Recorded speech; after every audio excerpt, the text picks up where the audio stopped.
दोस्तों ये कहानी 1971 भारत पाकिस्तान के युद्ध से ठीक पहले की है। सकीना के पिता अशरफ अली को तारा सिंह की मदद करने के जुर्म में फांसी की सजा दी जा चुकी होती है और इस फांसी के पीछे सबसे बड़ा हाथ हामिद इकबाल का होता है, जो कि अब पाकिस्तान का जनरल बन चुका है और वह हिंदुस्तान से बहुत ज्यादा नफरत करता है। और इसके बाद हमें पठानकोट में तारा सिंह को दिखाया जाता है। तारा सिंह अब अपने ट्रकों से आर्मी का सामान लाने ले जाने का काम किया करता है। इसी बीच तारा सिंह को कर्नल रावत बुलाते हैं और वह कहते हैं कि इस बार जंग के आसार नजर आ रहे हैं और मुझे लग रहा है कि इस बार जंग जरूर होकर रहेगी, जिसके लिए कि उन्हें बहुत सारे ट्रक्स की जरूरत पड़ सकती है। तो तारा सिंह कहता है कि मैं हिंदुस्तान के लिए हमेशा तैयार हूँ। और अगले सीन में हमें तारा सिंह की पत्नी सकीना और उसके बेटे जीते को दिखाया जाता है। जीते का पढ़ाई में बिल्कुल भी मन नहीं लगता है, वह तो बस एक एक्टर बनना चाहता है। लेकिन तारा सिंह तो चाहते हैं कि उनका बेटा पढ़े लिखे और एक अच्छा ऑफिसर बने।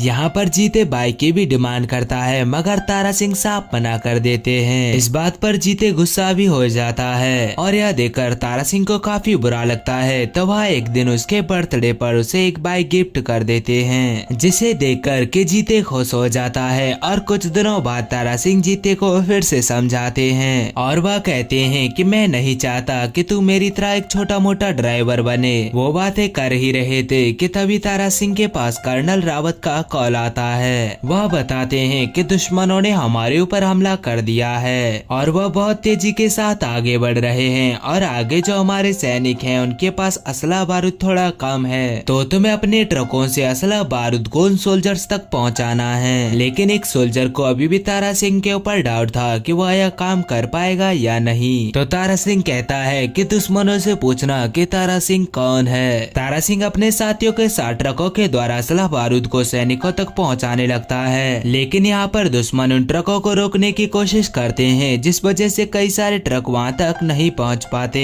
लेकिन तारा सिंह का ट्रक सोल्जर्स तक पहुँच जाता है और वह उन्हें असला बारूद डिलीवर्ड करता है। साथ ही वह इस जंग में हिस्सा भी लेता है। वह देखता है कि दुश्मन सेना हमारे ऊपर थोड़ी भारी पड़ रही है, तो तारा सिंह उन सभी के ऊपर भूखे शेर की तरह टूट पड़ता है और उन सभी को मार डालता है। जिसके बाद कि हमारे सोल्जर्स आगे बढ़ने लगते हैं। दरअसल यह पाकिस्तान की एक चाल थी और जैसे ही हमारे सैनिक आगे बढ़ते हैं वह हमारे ऊपर एक जोरदार अटैक करते हैं, जिसमें कि हमारे बहुत सारे साथी मारे जाते हैं। साथ ही हमें पता चलता है कि तारा सिंह के साथ के कई सारे सैनिकों को बंदी बना लिया गया है। काफी जांच पड़ताल के बाद भी यह पता नहीं चल रहा था कि आखिरकार तारा सिंह और उसके साथी कहां पर हैं। लेकिन कुछ इन्वेस्टिगेशन के दौरान पता चलता है कि तारा सिंह और वह सैनिक पाकिस्तान की कोट लखपत जेल में बंद हैं। और जब यह बात शकीना और जीते को पता चली तो उनका बहुत बुरा हाल हो गया था, क्योंकि उन्होंने कभी भी ऐसा नहीं सोचा था कि तारा सिंह पाकिस्तान की एक ऐसी जेल में बंद हो जाएगा जहाँ से कि आना नामुमकिन हो। जीते अपनी माँ को ऐसे हाल में नहीं देखता था, तो वह डिसाइड करता है कि वह पाकिस्तान जाकर अपने पिता को जरूर वापस लाएगा। वह अपनी माँ के पास एक चिट्ठी छोड़ता है और नकली वीजा पासपोर्ट के जरिए पाकिस्तान में एंट्री कर देता है। जीते पाकिस्तान पहुंचने के बाद सबसे पहले गुल्लू से मिलता है, जो कि तारा सिंह का बहुत ही अच्छा दोस्त था। और उसी के द्वारा जीते को यह पता चला था कि तारा सिंह अपने साथियों के साथ कोट लखपत जेल में बंद है और वहां पहुंचने का सिर्फ एक ही रास्ता है। वहां पर हर रोज बिरयानी जाती है और अगर तुम उस बिरयानी वाले की जॉब ले लो तो तुम वहां तक आसानी से पहुंच सकते हो। लेकिन इसके लिए तुम्हें मुस्कान को पटाना होगा। मुस्कान वह लड़की है जो कि बिरयानी वाले लड़कों को जॉब देती है। जो लोग सबसे अच्छी बिरयानी बनाते हैं वही लोग इस जॉब के हकदार होते हैं। मुस्कान को फिल्में देखने का बहुत शौक है। उसका फेवरेट हीरो राजेश खन्ना है और यह बात जीते को पता चल जाती है, तो वह मुस्कान के करीब आता है और वह उसे अपने फिल्मी तरीके से पटा लेता है। यहाँ पर मुस्कान को जीते बहुत पसंद आने लगता है। लेकिन एक दिन मुस्कान को जीते की सच्चाई पता चल जाती है, तो जीते भी मुस्कान को सारी बात सच सच बता देता है कि वह कोई आतंकवादी नहीं है, वह सिर्फ अपने पिता को बचाने के लिए यहाँ पर आया है। मुस्कान को जीते से प्यार हो गया था, तो वह भी यहाँ पर जीते का साथ देती है। कुछ दिनों बाद ईद थी और सभी कैदियों को बाहर लाकर सेवैयां खिलाई जा रही थी। हामिद इकबाल सभी कैदियों को बाहर लाता है, मगर इन कैदियों में तारा सिंह नहीं था। यह देखकर जीते को काफी अजीब लगता है। तभी उसे पता चलता है कि एक कैदी को अंडा जेल में रखा गया है, क्योंकि वह यहाँ पर काफी ज्यादा उत्पात मचा रहा था। तभी जीते कैसे भी कर कर वहाँ पर पहुँच तो जाता है, लेकिन वहाँ पर जीते को पता चलता है कि उस जेल में तारा सिंह नहीं कोई और है, और इसी के चलते जीते पकड़ा जाता है। वैसे तो आईएसआई के लोगों की नजर पहले से ही जीते पर थी, लेकिन इस बार हामिद इकबाल ने जीते को पकड़ लिया होता है और वह जीते को बहुत बुरी तरह से मारता है और वह कहता है कि अब यहाँ पर तू और तेरा पिता दोनों मरेंगे। हामिद इकबाल जीते को बताता है कि तेरा बाप तो यहाँ पर नहीं है, मगर तेरे यहाँ होने पर वह यहाँ पर जरूर आएगा।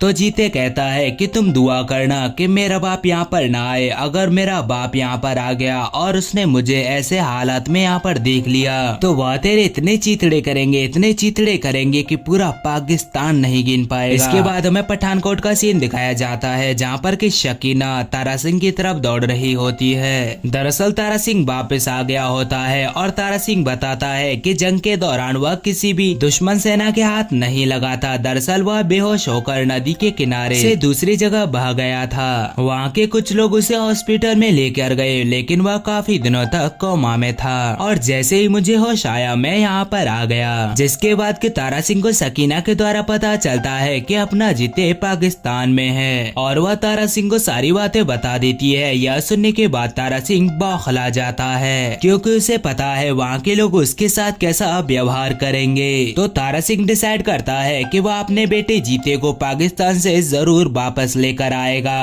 और तारा सिंह अगले ही दिन अपने सफर के लिए निकल पड़ता है और कुछ ही समय बाद तारा सिंह लाहौर में एंटर हो जाता है। और जब तारा सिंह वहाँ पर पहुँचता है तो वह देखता है कि वहाँ पर तो अलग ही तरह का माहौल बना हुआ है। यहाँ पर हिंदुस्तान के मुर्दा के नारे लगाए जा रहे थे। वहीं हामिद इकबाल ने जीते को पब्लिक के सामने रख दिया होता है और वह सबके सामने उसे देशद्रोही साबित कर देता है। पब्लिक के बीच में हामिद इकबाल ने जीते के लिए लोगों के दिलों में नफरत बढ़ दी थी। सभी लोग चाहते थे कि जीते को फांसी हो, इसलिए जीते को एक तोप से बांध दिया जाता है। जीते की हालत बहुत ज्यादा खराब थी। तो आखिर में जीते हामिद इकबाल से कहता है कि मरते हुए इंसान की आखिरी इच्छा नहीं पूछोगे? तो हामिद इकबाल पूछता है कि बता तेरी आखिरी इच्छा क्या है, और इतने में ही वहाँ पर तारा सिंह की एंट्री हो जाती है। तो तारा सिंह कहता है कि मेरे बेटे को छोड़ दो, तुम्हें मैं चाहिए था और मैं यहाँ पर आ चुका हूँ। हामिद इकबाल यहाँ पर तारा सिंह से उल्टी सीधी बातें कहता है और उन दोनों को मारने की बातें भी करने लगता है। इसके बाद हामिद इकबाल तारा सिंह से इस्लाम के बारे में उल्टी सीधी बातें कहता है। तो तारा सिंह कहता है कि पाकिस्तानी लोगों को हिंदुस्तान में बसने का मौका मिले तो आधे से ज्यादा पाकिस्तान खाली हो जाएगा और तुम्हें भीख मांगने के लिए कटोरा भी नहीं मिलेगा। और ये सुनकर हामिद इकबाल बौखला जाता है और वह जीते और तारा सिंह को मारने का ऑर्डर दे देता है। और यहाँ पर गुस्से में आकर तारा सिंह सभी लोगों को मारने लगता है और अपने बेटे जीते को लेकर वहाँ से भाग जाता है। लेकिन अब पाकिस्तानी सोल्जर जीते और तारा सिंह को ढूंढ रहे थे। यहाँ से वह दोनों भाग तो निकलते हैं, मगर अभी भी वह लोग इनका पीछा कर रहे थे और तारा सिंह गुस्से में आकर फिर से उन लोगों के सामने आकर सभी को मार गिराता है, क्योंकि तारा सिंह अपने आप में ही एक आर्मी है। कुछ टुकड़ियों को तो तारा सिंह इतनी बुरी तरह से मारता है कि लोग देखकर ही उसे वहाँ से भागने लगते हैं। और जब तारा सिंह का पूरा ध्यान दुश्मन सेना से लड़ने में लगा हुआ था, तभी कुछ लोग जीते को पकड़ लेते हैं। लेकिन यहाँ पर जीते उनसे जैसे तैसे फाइट करके दूसरी तरफ भागने लगता है। लेकिन अब वह तारा सिंह से काफी दूर था। दूसरी तरफ तारा सिंह को भी उसकी काफी ज्यादा चिंता हो रही थी, क्योंकि उसे लग रहा था कि कहीं उन लोगों ने उसे दोबारा ना पकड़ लिया हो। तो तारा सिंह गली गली जाकर अपने बेटे जीते को ढूंढने लगता है। वहीं दूसरी तरफ हम मुस्कान को देखते हैं, जिसके पास के हामिद इकबाल आया होता है और वह मुस्कान के परिवार को गन पॉइंट पर रखकर जीते के बारे में उल्टी सीधी अफवाहें उड़वा देता है और एक कागज पर साइन भी ले लेता है, जिसके बाद कि अब तारा सिंह और जीते दोनों मोस्ट वांटेड क्रिमिनल बन चुके थे। लेकिन अब मुस्कान की फैमिली चाहती है कि मुस्कान और जीते अब एक बन जाएं और वह तारा सिंह की मदद करने के लिए भी तैयार हो जाते हैं, क्योंकि उन्हें पता चल चुका था कि जीते और तारा सिंह बिल्कुल सही हैं। यहाँ पर मुस्कान के परिवार वाले मुस्कान समेत जीते और तारा सिंह को एक खुफिया रास्ते के द्वारा हिंदुस्तान पहुँचाने का प्रबंध बनाते हैं। लेकिन यह बात हामिद इकबाल को भी पता चल जाती है, जिसके बाद कि हामिद इकबाल तारा सिंह, मुस्कान और जीते को पकड़ लेता है। वह उन्हें बॉर्डर के पास ले जाता है और उन्हें बुरी तरह से मारता है। जिसके बाद हामिद इकबाल तारा सिंह के पास जाता है और तलवार की नोक पर वह तारा सिंह से हिंदुस्तान मुर्दाबाद के नारे लगाने के लिए कहता है। तो तारा सिंह कहता है कि मैं अगर ये कह भी दूं तो भी मेरा हिंदुस्तान हमेशा जिंदाबाद रहेगा। साथ ही तारा सिंह कहता है कि तुम सारे पाकिस्तानी मिलकर हिंदुस्तान मुर्दाबाद के नारे लगाओगे ना तो भी वह सिर्फ बॉर्डर तक पहुंचेगी, और वहीं अगर हम सभी हिंदुस्तानियों ने मिलकर हिंदुस्तान जिंदाबाद के नारे लगाए ना तो सारा पाकिस्तान फट जाएगा। और ये बात सुनकर हामिद इकबाल पूरी तरह बौखला जाता है और वह उन्हें मारने की कोशिश करता है, लेकिन तभी तारा सिंह गदर मोड़ पर आ जाता है और सभी के चिथड़े करना शुरू कर देता है। वह यहाँ पर मौजूद सभी लोगों को बेरहमी के साथ मारता है। हामिद इकबाल के पास पूरी की पूरी आर्मी थी, मगर हमारे पास Tara Singh the one man army था। तारा सिंह के साथ ही वह लोग भी यहाँ पर बंधक थे, तो वह उन्हें उनके चंगुल से छुड़ाता है और एक तोप के द्वारा वह बॉर्डर की तरफ बढ़ने लगते हैं। लेकिन यहाँ पर हामिद इकबाल की बहुत सारी तोपें थी जिनका कि सामना तारा सिंह की अकेली तोप को करना था। लेकिन यहाँ पर यह लोग बहुत बहादुरी के साथ लड़ते हैं, जिसमें कि तारा सिंह का बेटा जीते और उसके साथी भी उसकी मदद करते हैं। और यहाँ पर वह हामिद इकबाल के बहुत सारे लोगों को मजा चखा देते हैं। यह एक रनिंग फाइट थी जिसमें कि तोप आगे बढ़ रही थी और वह सभी लोग बॉर्डर की तरफ आगे बढ़ रहे थे